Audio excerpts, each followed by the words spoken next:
Maswerteng tanghali po mga ka-STL. Narito na po ang resulta ng STL Batangas para sa araw na to.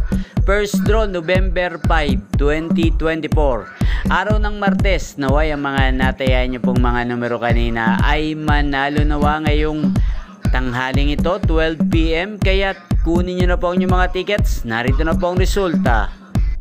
Para po sa STL Batangas, first draw result, 12 PM ang mga numerong nanalo, 5 at 28 in exact order. Sa lahat po ng tumaya kanina para sa first draw ng 5 at 28, congrats po sa inyo, panalo po kayo.